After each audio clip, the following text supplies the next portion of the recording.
So ఒక వ్యక్తి planning అనేది ఏ విధంగా ఉండాలంటారు? అంటే ఇప్పుడు చాలామందికి మీరు అన్నట్టు అయితే సైట్స్ లేదంటే రియల్ ఎస్టేట్ కానీ గోల్డ్ కానీ ఫిక్స్డ్ డిపాజిట్ కానీ అలా కాకుండా ఒక ప్లానింగ్ ప్రాపర్ ప్లానింగ్ వాళ్ళు వచ్చే ఇన్కమ్ ఎంతైనా సరే మనం డివైడ్ చేసుకోవడం ఎలా? సో యూజువల్గా ఇది ఫైనాన్షియల్ ప్లానింగ్లో చాలా ఇంపార్టెంట్ పార్ట్. చాలా తక్కువ మంది చేస్తూ ఉంటారు. అదేంటంటే మన మనీని మనం 3 గోల్స్ కింద డివైడ్ చేయాలి. ఒకటి ఏంటంటే short term, like 1 year to 3 years or 1 year to 5 years అనేది షార్ట్ టర్మ్లోకి వస్తుంది. నెక్స్ట్ అది మిడిల్ టర్మ్, లైక్ 5 years నుంచి 12 years మధ్యలోది మిడిల్ టర్మ్ అని అనుకోవచ్చు. 12 years దాటిన తర్వాత లాంగ్ టర్మ్. సో ఇప్పుడు మనకు ఉండే గోల్స్ ఏమేమి ఉంటాయి? ఇల్లు కొనుక్కోవడం, కారు కొనుక్కోవడం, లేదంటే ఎమర్జెన్సీ ఫండ్, ఇంకా డిఫరెంట్ ఉంటాయి. రిటైర్మెంట్ అనేది, మన పిల్లల రిలేటెడ్, ఎడ్యుకేషన్ రిలేటెడ్, పిల్లల మ్యారేజ్ రిలేటెడ్, ఇవన్నీ కూడా మనం ప్లాన్ చేసుకోవాలి. సో ఈ మూడు కూడా ఈ 3 బ్రాకెట్స్లోకి ఏ గోల్స్ పడుతున్నాయి అనేది మనం ఫస్ట్ డివైడ్ చేసుకోవడం అనేది ఫైనాన్షియల్ ప్లానింగ్లో చాలా చాలా ఇంపార్టెంట్ టాపిక్ అన్నట్టు. సో ఒకసారి నేను డివైడ్ చేసుకున్నా అంటే ఫస్ట్ 5 yearsలో నేను ఒక కార్ కొందామని అనుకున్నా. సో ఆ కార్ రిలేటెడ్ నేను ఇప్పటి నుంచి సేవింగ్ ఆర్ ఇన్వెస్ట్మెంట్స్ అనేది స్టార్ట్ చేయాలి. సో ఈ షార్ట్ టర్మ్ కంటే కనుక mutual funds or stock market అనేది పెద్దగా సూట్ కాదు. దీనికి రికరింగ్ డిపాజిట్ అనేది బెస్ట్ ఇన్వెస్ట్మెంట్ ఉంటుంది. అదే నేను కారు ఒక 8 yearsలో కొందామని అనుకున్నా, లేదా లగ్జరీ కార్ కానీ what ever it is. So ఈ 7 years ఆర్ 8 years కంటే నేను మ్యూచువల్ ఫండ్స్లో ప్రిఫర్ చేయొచ్చు, లేదా స్టాక్ మార్కెట్ కూడా కన్సిడర్ చేయొచ్చు. సో నా లాంగ్ టర్మ్ గోల్కి నేను ఇన్వెస్ట్మెంట్స్ అనేది చేసుకుంటూ వెళ్తాను. సేమ్ వేలో మనకి పిల్లల రిలేటెడ్ ఎడ్యుకేషన్ కానీ, లేదంటే మ్యారేజ్ కానీ, లేదంటే రిటైర్మెంట్ కానీ, ఇవన్నీ ఏ గోల్లోకి వస్తాయి? లాంగ్ టర్మా, షార్ట్ టర్మా, మిడ్ టర్మ్ అనేది ఫస్ట్ చూస్ చేసుకుని దాని రిలేటెడ్ మనం ఇన్వెస్ట్మెంట్స్ అనేవి స్టార్ట్ చేస్తే కనుక పీస్ఫుల్గా ఉండొచ్చు. రిటర్న్స్ అనేది మనం పక్కన పెడితే కనుక పీస్ఫుల్గా ఉంటాము, ఎందుకంటే మనీ అనేది లూజ్ అయ్యే ఛాన్సెస్ ఉండవు. సో మనీ లూజ్ అవ్వకుండా క్యాపిటల్ అలా ప్రొటెక్టెడ్గా ఉంటూ మనం మల్టిప్లై చేసుకుంటూ వెళ్తే కనుక మనీ మల్టిప్లికేషన్ అనేది ఆటోమేటిక్గా వెల్త్ క్రియేషన్ స్లో అండ్ స్టడీగా జరుగుతుంది.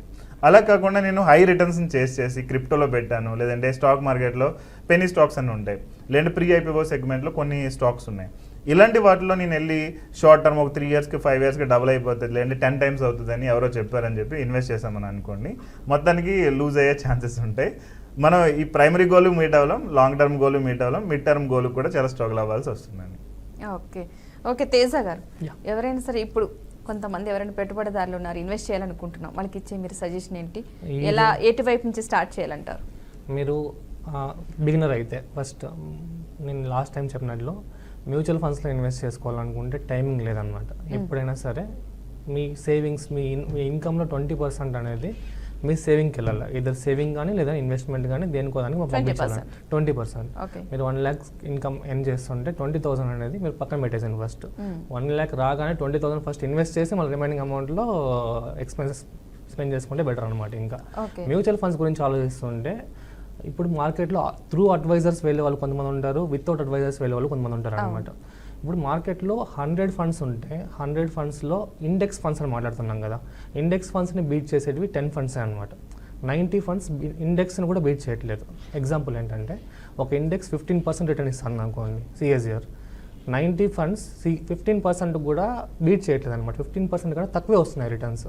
ఈ 10 funds ఏవైతే ఉన్నాయో అవి 15% కూడా దాటి వస్తున్నాయి రిటర్న్స్. మనం ఎవరైనా న్యూ ఇన్వెస్టర్ డైరెక్ట్గా ఇన్వెస్ట్ చేయాలనుకుంటే అప్పుడు ఏం చెప్తామంటే డైరెక్ట్గా ఇండెక్స్ ఫండ్స్లో ఇన్వెస్ట్ చేసుకోమని చెప్తాం అనమాట. ఎందుకంటే మీరు 10th ఫండ్లో పడే ఛాన్స్ అట్లీస్ట్ ఉంటుంది అన్నట్లు. లేదు మీరు త్రూ అడ్వైజర్ వెళ్తుంటే త్రూ అడ్వైజర్ వాళ్ళు ఇచ్చిన గైడెన్స్ ప్రకారం ఫాలో అవ్వండి. అండ్ మ్యూచువల్ ఫండ్స్ అయితే మీరు లాంగ్ టర్మ్ ఇన్వెస్ట్ చేసుకోవడానికి ఇబ్బంది లేదనమాట. గోల్ పెట్టుకోండి, గోల్ ప్రకారం ఇన్వెస్ట్ చేసుకుంటూ వెళ్ళిపోండి. అండ్ ఎవరైనా రిస్క్ తీసుకుందాము స్టాక్స్లో కూడా అనుకున్న వాళ్ళు మనకి ఈ టైంలో అయితే just next 3 months 4 months tenure అయితే ఎఫ్ఎంసీజీ సెక్టర్ ఒకటి, కన్జ్యూమర్ సెక్టర్ ఒకటి ఫోకస్ చేయండి. అవి కొంచెం ర్యాలీ ఇచ్చే స్కోప్ ఉన్నాయి. ప్రీ ఐపీఓ ఇన్వెస్ట్మెంట్స్కి అయితే వెళ్ళకండి, వాటి జోలికి వెళ్ళకండి. ఈ ప్రీ ఐపీఓ స్కామ్ ఒకటి జరిగింది. బేసిక్గా లాస్ట్ టైం మనం డిస్కస్ చేద్దాం అనుకున్నాము, డిస్కస్ చేయలేకపోయినాము. ఇదేంటంటే ఒక బ్యాంక్ ఎంప్లాయీ నుంచి కాల్ వచ్చిందనమాట. యాక్చువల్గా ఆయన బ్యాంక్ ఎంప్లాయీ కాదు, బట్ బ్యాంక్ ఎంప్లాయీని ప్రొజెక్ట్ చేసి ఆయన కాల్ చేశారు. ఏమని కాల్ చేశారంటే లక్ష్య పవర్ టెక్ అని ఒక ఐపీఓ వస్తుంది, ఇందులో మనకి ఇన్సైడర్ న్యూస్ ఉంది, ఇన్సైడర్ నుంచి మనం ట్రేడ్స్ తీసుకోవచ్చు అని చెప్పి ఒక పర్సన్ దగ్గర 36 lakhs ఇన్వెస్ట్ చేయించారు. మామూలుగా మనకి ఐపీఓలో లాట్స్ ఎలా వస్తుంటాయి, 1 lakh 14,000 15,000 లోపలే ఉంటుందన్నమాట. వాళ్ళు మాకు యాక్సెస్ ఉందని చెప్పి ఈయన నమ్మి వాళ్ళ డిమాట్ అకౌంట్లో సమ్ 36 lakhs ఇన్వెస్ట్ చేశాడు.